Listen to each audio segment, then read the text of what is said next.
Hello, my fellow fallible humans. This is the Red Roof Recovery Show, a program to soften the path of recovery from substance and behavioral addictions. I want to thank my friend, my mentor, Russell Allen Scott, for writing this beautiful piece of music. It's called Greatest Bravery, and it's a perfect theme for this show because it takes great bravery to live with mental health disorders like addiction. And it took me a very long time to be willing to talk publicly about my afflictions. My name is Tanya McIntyre. I'm here with you every week to share my experience around my own recovery from drugs and alcohol. Red Roof Recovery uses a variety of therapy tools to customize addiction recovery with evidence-based solutions, the latest scientific findings, inclusion, and non-judgment. I created Red Roof Recovery to provide not only a unique program for residential recovery, but also to develop a relapse prevention program. All of these programs are based on the principles of CBT, cognitive behavior therapy, along with lots of other tools of therapy, because there are literally hundreds of tools available to help in the recovery from addictions and other mental health disorders. The key, of course, is to find whatever works for you, because we're all different animals, right? What works for me may not work for you, and vice versa.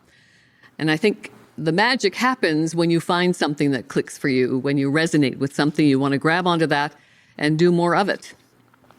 As long, of course, is something good for you. I've found a number of things that I continue to do on a daily basis to maintain my abstinence from harmful substances and behaviors. Mentorship is a big one. It's become a very important part of my life. My mentors were few and far between during my childhood. In the dozen or so years of school, I had only one good teacher who mentored me. The other adults in my life were not providing very good examples. Quite the contrary.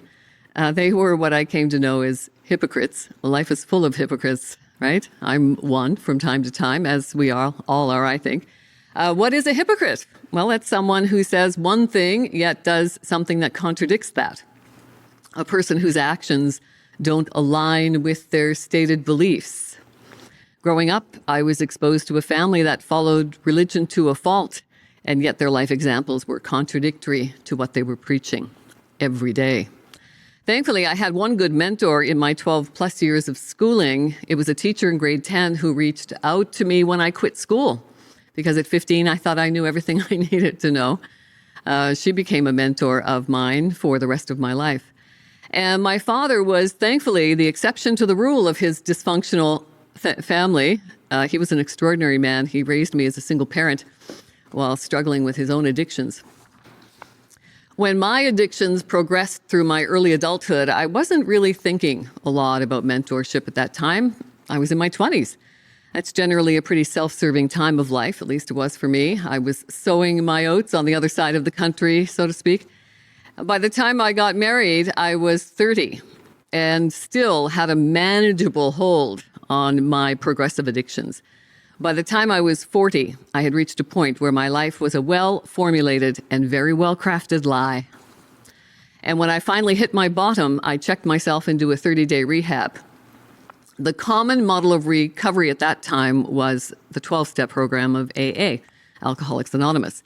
And I resisted that, of course, because of my dysfunctional upbringing around religion. But I was desperate. I had nowhere else to go. So I went. And as luck would have it, the person running that rehab was an enlightened soul. He had an open mind to everything. Part of my homework during that month was to read a book by Louise Hay. She was a self-help guru at the time, and Louise Hay became my mentor. Not only during that time, she still is. Rest her soul, she passed a few years ago. But thankfully, her legacy is still online with Hay House Radio. Other mentorship that I've grown to appreciate is Stoicism. I subscribe to a service called Daily Stoic. It's founded by Ryan Holiday, and I picked up this book, and not only does it inspire me every day with the wisdom, it's what inspired me to actually write my daily wisdom for my Philosopher Dad book that I'll tell you about at the end of the show. But today's inspirational saying from Stoicism is chasing what can't be done as madness, but the base person is unable to do anything else. And that comes from Marcus Aurelius. He was a Roman emperor a couple of thousand years ago. And it goes on to say, a dog that's allowed to chase cars will chase cars. A child who is never given any boundaries will become spoiled.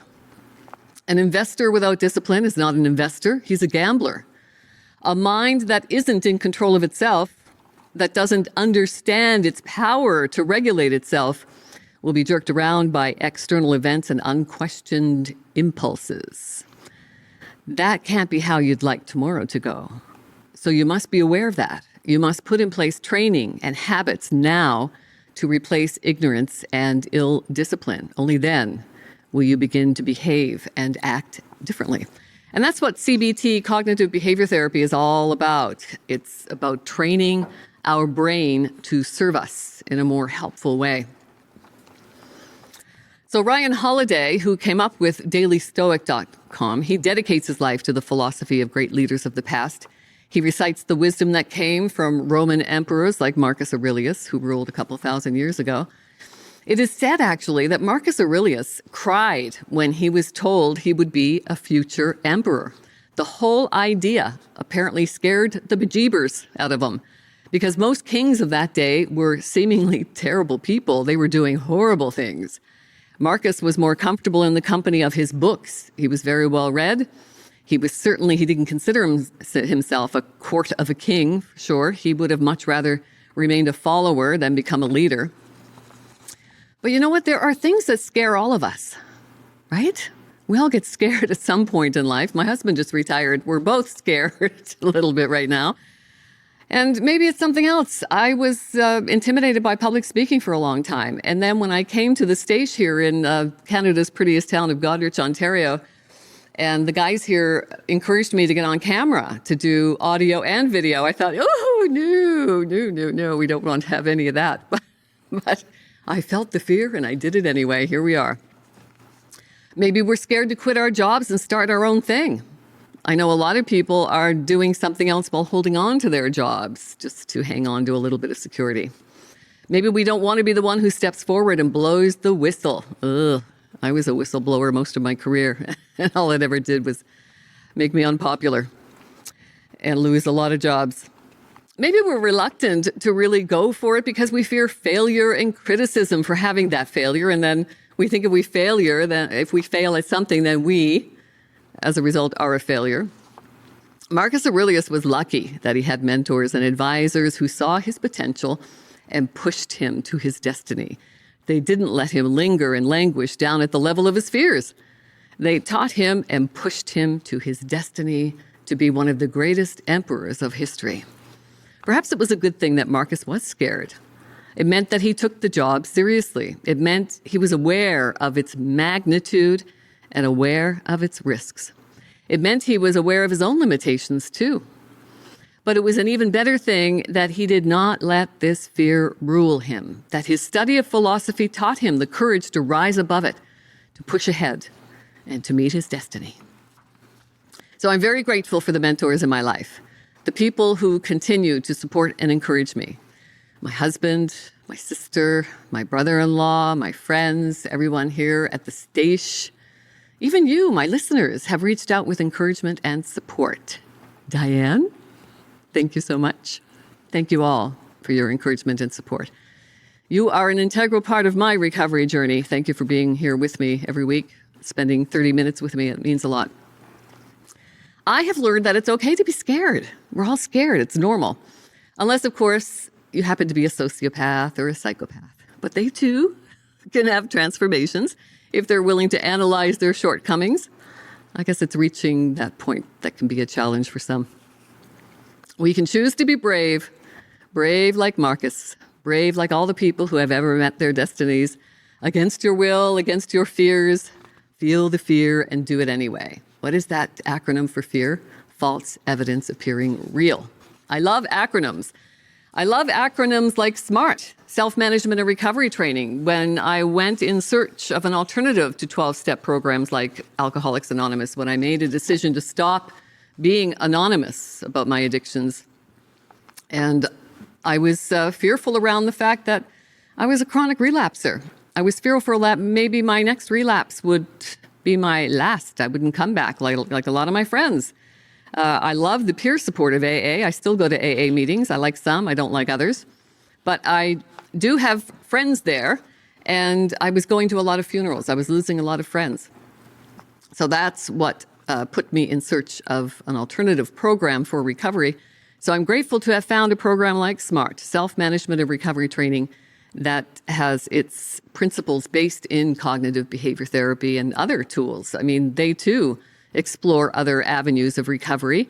Things like medically assisted treatment is very important for some people. Mindfulness goes a long way. I'm actually just putting together something now that I can use in my own recovery program, and it's called Maintaining Motivation. Because when I facilitate recovery meetings, the common thread with people seems to be, okay, I've abstained for a while now. Now I'm having a challenge with maintaining that abstinence, like I did. I was many years in AA, and I was up and down, chronically relapsing. And being a chronic relapser scared me because I didn't want to die. Even though I had been slowly killing myself for a long time in my addictions, I really did want to live. I wanted to continue to abstain from drugs and alcohol. So I've put together this Maintaining Motivation program, and I'm going to share it with you now because I've gotten some really good feedback around it. I've put some pillars together for Red Roof Recovery, and developing and maintaining the motivation to abstain from harmful substances and behaviors, I think, is the first step. The first step is the steepest. So we learn how to practice persistence, patience, planning. We're learning to manage our thoughts, feelings, moods, emotions, and behaviors.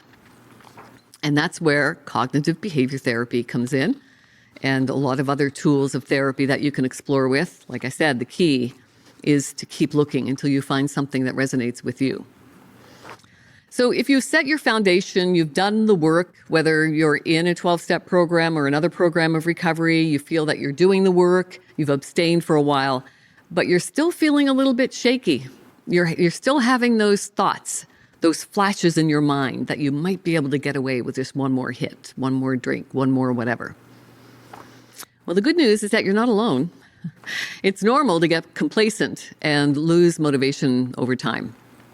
So let me explore a little bit about how to identify those warning signs, what to do to change that current trend once you recognize that thought pattern, and then how to keep it from happening again.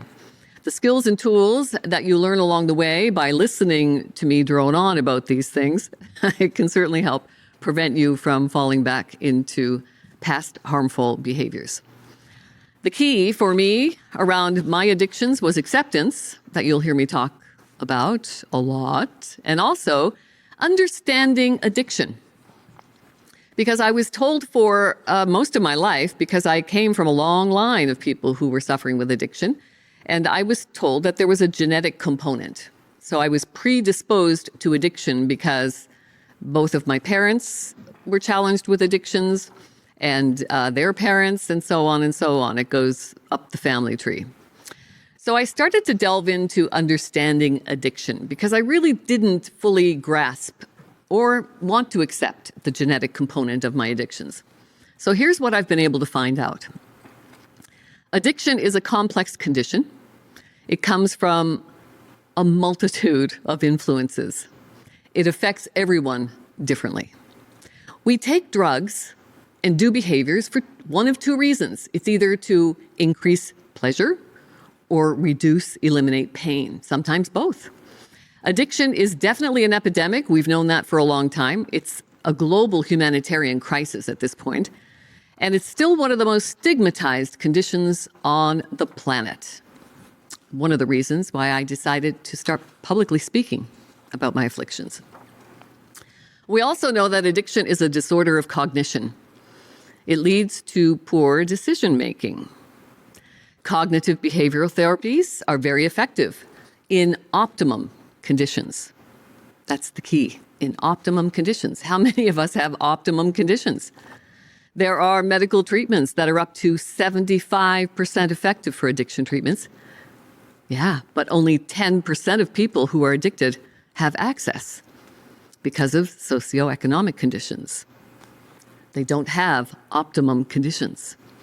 Addiction is a neurological disorder. It affects the reward system of our brain to properly perceive pleasure. So it undermines the ability to make healthy choices.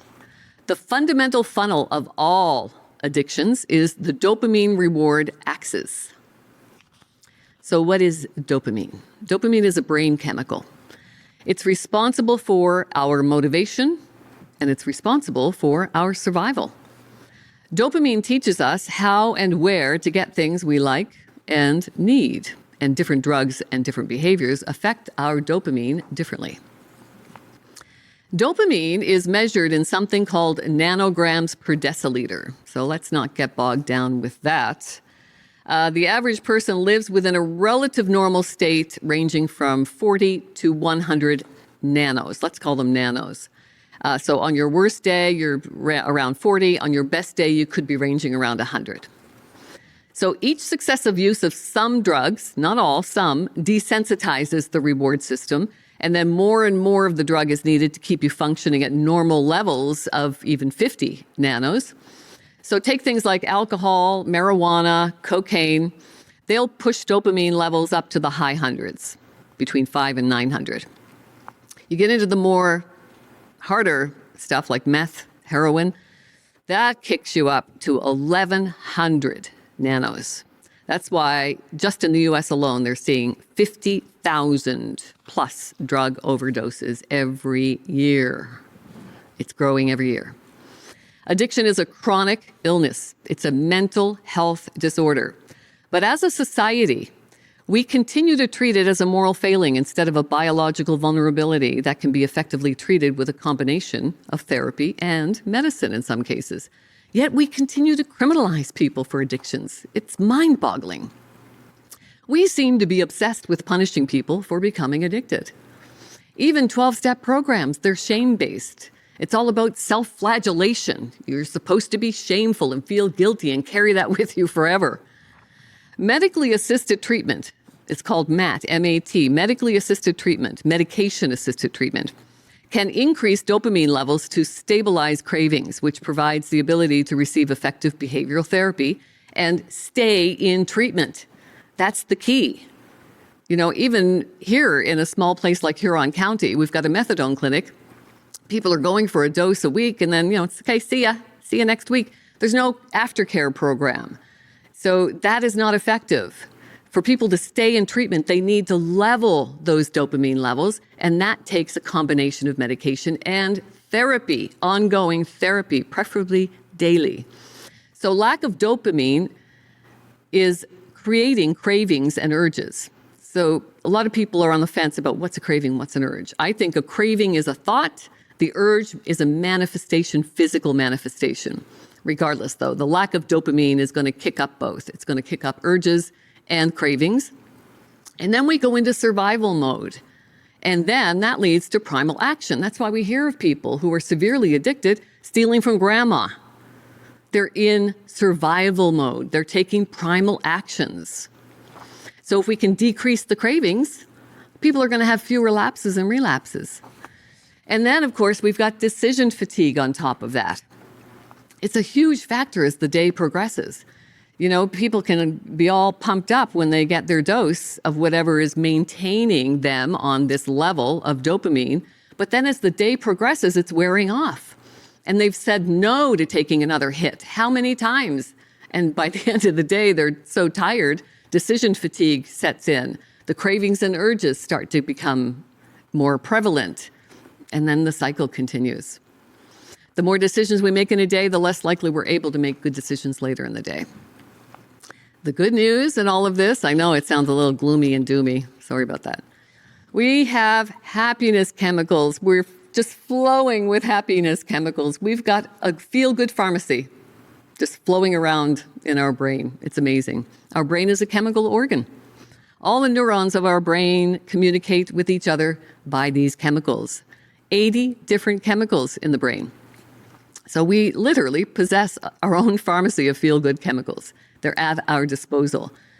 The key is to know how to activate them. So thinking therapies like CBT can help us train our brain to look for dopamine in the right places. So there are 4 specific chemicals that I'm going to talk about because they're the 4 that are most talked about in society. So we've got dopamine, which is the reward chemical. So how can we hike our dopamine levels more naturally? Well, we can complete a task. So even something like rearranging a cabinet can be a task. Doing self-care activities. Oh boy, I cannot stress this enough.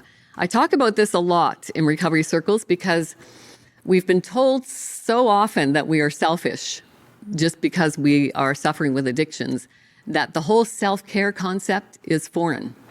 And some people just can't get past the fact that they feel selfish, right? They've internalized this label of being selfish.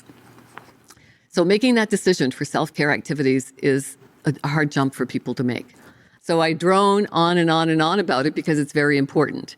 When I was in rehab, one thing that I did learn from Louise Hay, bless her heart, was the mirror exercise. And I know a lot of you will probably be rolling your eyes. If you've heard me talk about this mirror exercise, I do it every day. I love it. But it took me months to be able to look myself in the eyes, in the mirror, put my hand on my heart, and say, I love you, Tanya, and you're worth it. And that is a powerful exercise. Not a lot of people can do it. It's hard to look yourself in the eye and say, I love you, and you're worth it, because we've been told most of our lives that we are not lovable and we are unworthy. So getting to that place where we can look ourselves in the eyes, celebrate our life, say, I love you, and you're worth it. Louise Hay was that mentor for me. She said, you are worth it. What you practice grows stronger. You get in front of that mirror and you do it. I've also suggested that people, if you can't look yourself in the eye in the mirror, find a photograph of yourself as a child and stick that photograph on the mirror. And then tell that child that you love the child. They're worthy. Because really, you are talking to your inner child when you do that as well. So another way to boost up dopamine levels, eating good food. Yes. And then celebrating little wins. How often have we, I'll talk about unhelpful thinking patterns in some episodes of the Red Roof Recovery Show about how there are 10 most common, what we call cognitive distortions. And celebrating those little wins, sometimes we discount things. We discount the positives and we concentrate on the negatives. So we'll have one good thing happen to us, but we'll just keep all the focus on the negative thing that happened to us, discounting the positive. It happens to all of us. So celebrating little wins is really important. And that doesn't make you be full of yourself. That makes you celebrating little wins because you're lovable and worthy. Oxytocin is the other chemical I wanted to talk about because that's called the love hormone. And I think when we're activating all of these 4 major hormones that I'm going to talk about, they all kind of work together. They're all in concert. So the love hormone can be boosted playing with animals, playing with a baby, holding hands, hugging your family, hugging anybody. You can even hug yourself, and giving compliments. And then we have serotonin, that's the mood stabilizer. And you can boost the levels of serotonin by running, exercise in general, swimming, cycling, walking in nature. Meditating is a big one. I'm a little challenged with the whole meditation thing because I have a short attention span, probably undiagnosed OCD, ADHD, who knows. Those labels weren't around when I was going through school. But I have a short attention span, so if you don't tell me what I need to know in 3 to 5 minutes, you've lost me. So I go for short meditations, like the sober meditation from keltymentalhealth.ca. Dr. Vo does really good, effective short meditations there. I like it a lot. So again, finding what works for you, right? I can't imagine that I'll ever get to a point where I can meditate for an hour, but I'm not dismissing it. I'm going to keep working on it. So the other final chemical I want to talk about is endorphins, right? We hear about endorphins all the time. Endorphins are painkillers, natural painkillers. So we can boost endorphins by laughter exercise. Laughter is the best medicine, right? Essential oils, always nice. Watch a comedy. I love watching stand-up comedy, especially. Dark chocolate. Yes, sign me up. I'm there. And of course, exercising again. So we have those common themes around generating all of those happy chemicals. So it works when we work it, right? You just have to keep working at stuff. Whatever you find that works for you, just keep on doing more of that. And developing our critical thinking skills. So SMART has really good exercises that we do in group meetings. Things like the hierarchy of values and the cost-benefit analysis, which encourages critical thinking skills, something that we weren't really taught in school. I wasn't, anyway. We have to really examine what is the specific reason that we lack motivation. We can't just say, oh, no, I don't feel like doing that. You need to identify the specific problem. Then you do some reasoning and evaluating around it. You come up with some problem solving and then come up with a decision. What's the most viable solution for you? So these are exercises that work when you take the time to work them. And our diet is more than what we eat, right? It's also what we're watching, what we're reading, what we're listening to, and it's who we are hanging around with, because we do become the company we keep. And it's good to just question everything and keep learning, because it's necessary evil, right? To go through these waves. We call it riding the waves of recovery. So adversities and roadblocks are to be expected on your path of recovery in life. And that's what it is. It's literally a path. You're going to come up to some big rocks on the path. Maybe some tree trunks are going to be across the path that you have to get out of your way. These are the obstacles. It's going to be normal. So keep honing your skills to train your brain to serve you better. You want to be building a life so great that you won't want or need to escape from it. So how's that for 30 minutes? Wow, that went fast. Thank you so much for hanging out with me on this episode of the Red Roof Recovery Show. I hope you are inspired to take some positive action. And if you'd like to be a guest on the Red Roof Recovery Show, I would love to hear from you. If you or someone you know is maybe a good candidate for the residential program I offer in Goderich, Canada's prettiest town, I would love to hear from you as well. redroofrecovery@gmail.com. And as always, my shameless self-promotion of my books, you can get them on amazon.ca and also here at Finchers in the Square of Canada's prettiest town, Goderich, Ontario. So mindful wisdom from my philosopher dad, and then I decided to do daily wisdom from my philosopher dad, which was inspired by Ryan Holiday's Daily Stoic. Thank you, Ryan. So my daily wisdom from my philosopher dad, some inspiration to guide your days. I set it up like a journal. So every day you have an inspirational message.